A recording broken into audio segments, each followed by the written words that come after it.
Everyone, मैं वंदना आप सभी का मोस्ट वेलकम करती हूँ आपके अपने ही चैनल वंदना स्टडी क्लासेस में। बच्चों, हम लेकर आए छत्तीसगढ़ माध्यमिक शिक्षा मंडल रायपुर के द्वारा जो आपके शैक्षिक सत्र 2021 की अगस्त माह के असाइनमेंट दिए गए हैं। कक्षा 12वीं हिंदी का असाइनमेंट है, तो इसमें आपको सभी क्वेश्चंस के आंसर सहित आपको बताने वाले हैं, तो वीडियो में लास्ट तक जरूर बन रहेगा।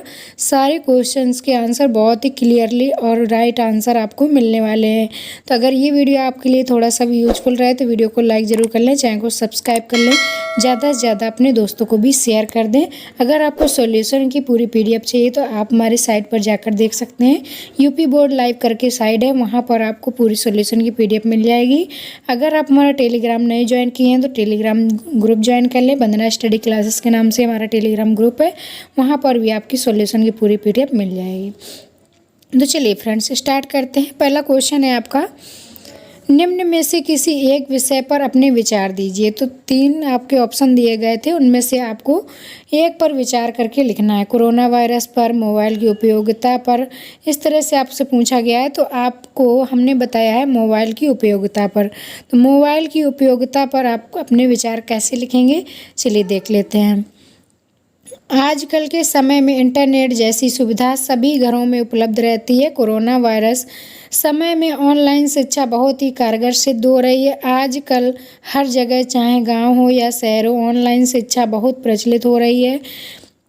ऑनलाइन शिक्षा मोबाइल, लैपटॉप, कंप्यूटर आदि के माध्यम से घर में ही अपने पाठ सामग्री का अध्यापन करना कहलाता है। ऑनलाइन शिक्षा में वीडियो कॉन्फ्रेंसिंग आदि टेक्नोलॉजी इस्तेमाल होती है और इसे ही ऑनलाइन शिक्षा कहा जाता है। ऑनलाइन शिक्षा में इंटरनेट सुविधा की महत्वपूर्ण योगदान जरूरी है, क्योंकि इसके बिना ऑनलाइन शिक्षा नहीं दी जा सकती। तो इस तरीके से आपको अपने विचार लिखने थे, तो आप लिख सकते हैं। ऑनलाइन शिक्षा का प्रभाव, महामारी ने दुनिया भर में शिक्षा और शैक्षणिक प्रणाली को अत्यधिक प्रभावित किया है। कोरोना वायरस कम करने की कोशिशों ने दुनिया भर की शिक्षण संस्थाओं को अस्थायी रूप से बंद कर दिया था। इसके बाद आपका 1.077 बिलियन विद्यार्थी स्कूल बंद होने के कारण प्रभावित हुए हैं। अब सबसे बड़ा सवाल उठता है कि विद्यार्थी शिक्षा कैसे ग्रहण करें। इसके लिए कई बड़ी संस्थाओं ने इसका एक ही हल निकाला है, ऑनलाइन शिक्षा, जिसका असर हर जगह देखा जा सकता है। ऑनलाइन शिक्षा एक प्रकार से कंप्यूटर के माध्यम से इंटरनेट की सुविधा से प्राप्त की जा रही है। ऑनलाइन शिक्षा के लिए कंप्यूटर और कई जगह से तरह के गैजेट्स का सहारा भी लिया जाता है। तो ये क्वेश्चन नंबर फर्स्ट में अपने विचार लिखने थे ऑनलाइन शिक्षा के बारे में, तो आप अपनी उपयोगिता को, मोबाइल की उपयोगिता को देते हुए ऑनलाइन शिक्षा पर अपने विचार लिख सकते हैं। ठीक, चलिए क्वेश्चन नंबर 2 में आपको क्वेश्चन दिया गया है, दिन जल्दी जल्दी ढलता है में प्रेम की अभिव्यक्ति हुई है, ये एक सिद्ध कीजिए। तो आपको सिद्ध करना है कि दिन जल्दी जल्दी ढलता है में प्रेम की अभिव्यक्ति हुई है, इसको आपको कैसे सिद्ध करना है, चलिए देख लेते हैं। दिन जल्दी जल्दी ढलता है कविता हरिवंश राय बच्चन द्वारा लिखी गई है। इस कविता में कवि ने समय बीत जाने के आसपास का वर्णन किया है। समय के साथ हमें लक्ष्य को प्राप्त कर लेना चाहिए, समय के हिसाब से चलने के लिए प्रेरणा दे रहा है। ठीक, दिन जल्दी जल्दी ढलता है कविता में प्रेम की अभिव्यक्ति हुई है जब चिड़ियाँ अपने बच्चों के लिए सुबह भोजन की तलाश में निकल जाती हैं। बच्चे घोंसले से बाहर झांक झांक कर अपनी माँ का इंतजार कर रहे होते हैं। बच्चे और माँ एक दूसरे से प्रेम करते हैं। चिड़ियाँ अपने बच्चों के लिए सुबह ही भोजन की तलाश में निकल जाती हैं। तो दिन जल्दी जल्दी ढलता है में इस तरह से प्रेम की अभिव्यक्ति हुई है। आपको क्वेश्चन नंबर 2 का आंसर लिख लेना है। अब बच्चों देखें क्वेश्चन नंबर 3 का आंसर आपको लिखना है। लेखक के एक मित्र बाजार गए तो ढेर सारा सामान खरीद लाए।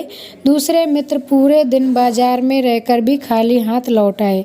दोनों के व्यवहार और सोचने के अंतर को स्पष्ट कीजिए। किस तरह से डिफरेंट हैं। लेखक ने एक मित्र जो बाजार गए वो ढेर सारे सामान खरीद लाए, और एक मित्र जो गए वो खाली हाथ बाजार से लौट आए। इन दोनों के व्यवहार में क्या अंतर है, ये आपको स्पष्ट करना है। तो इसको बच्चों कैसे स्पष्ट करेंगे, चलिए देख लेते हैं। अगर आपने वीडियो को अभी तक लाइक नहीं किया तो लाइक ज़रूर कर लें, चैनल को सब्सक्राइब कर लें, साथ में ऑल पर ज़रूर क्लिक कर लें ताकि हम असाइनमेंट के सारे सब्जेक्ट का सॉल्यूशन डालें तो नोटिफिकेशन भी आपको तुरंत मिलता रहे।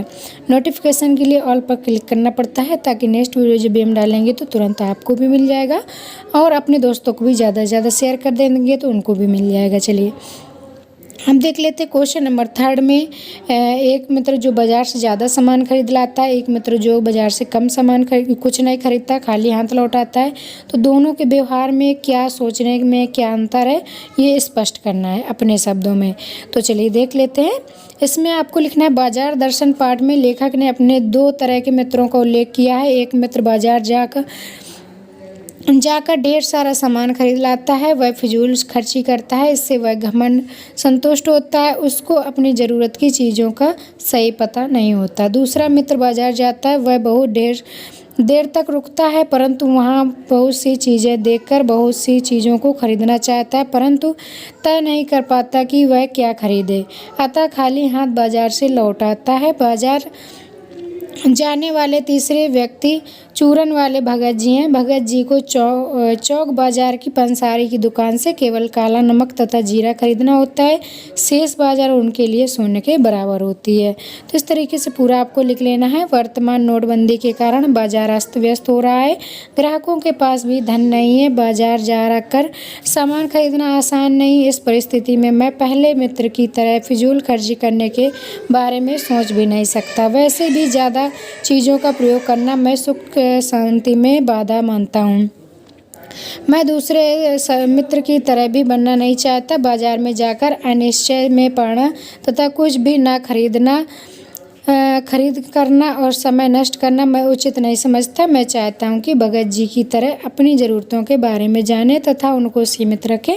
इस प्रकार मैं केवल अपनी उपयोगी चीज़ें ही खरीदूंगा। ऐसी दशा में नोटबंदीकरण पास में पैसा न होने की समस्या से भी जूझना नहीं, मुझे भी नहीं सताएगी। ठीक, इस तरीके से पूरा आपको लिख लेना है क्वेश्चन नंबर 3 का आंसर।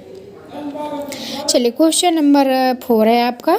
तो क्वेश्चन नंबर 4 में आपका काव्यांश दिया गया था, उससे आपको क्वेश्चन के आंसर देने हैं। निम्नलिखित काव्यांश को पढ़कर नीचे दिए गए उत्तर देने हैं आपको। का नंबर का आंसर हो जाएगा कवि ने, इधर आपको कवि कर लेना है।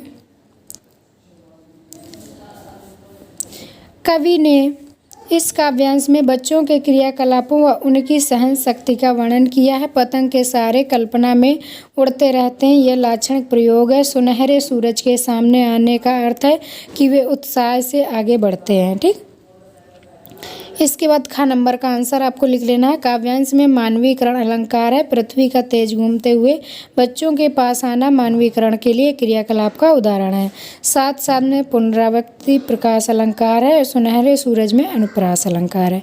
इसके बाद इसी में आपको ये भी पॉइंट नोट कर लेना है।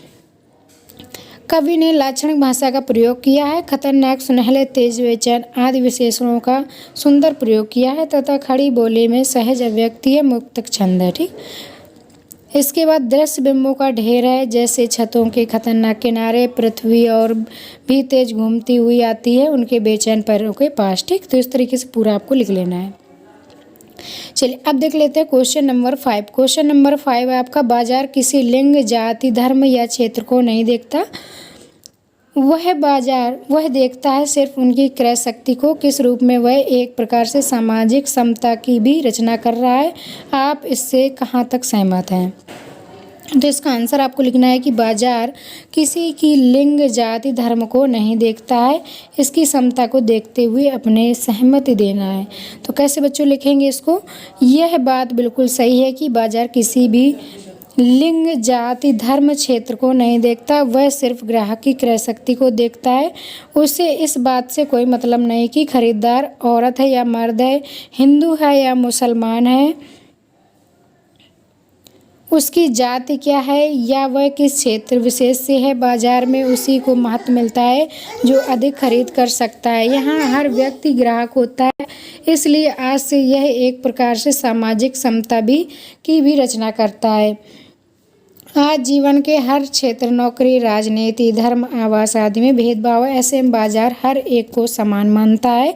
किसी से कोई भेदभाव नहीं किया जाता क्योंकि बाजार का उद्देश्य सामान बेचना होता है। तो ये था बच्चों आपका क्लास 12 का पूरा सॉल्यूशन हिंदी का असाइनमेंट का। इसी तरीके से आपके सारे सब्जेक्ट का सॉल्यूशन मिलेगा। तो वीडियो को लाइक करें, चैनल को सब्सक्राइब कर लें, साथ में ऑल पर क्लिक कर लें ताकि हम नेक्स्ट असाइनमेंट का सॉल्यूशन जब भी डालें तो नोटिफिकेशन भी आपको तुरंत मिल जाए।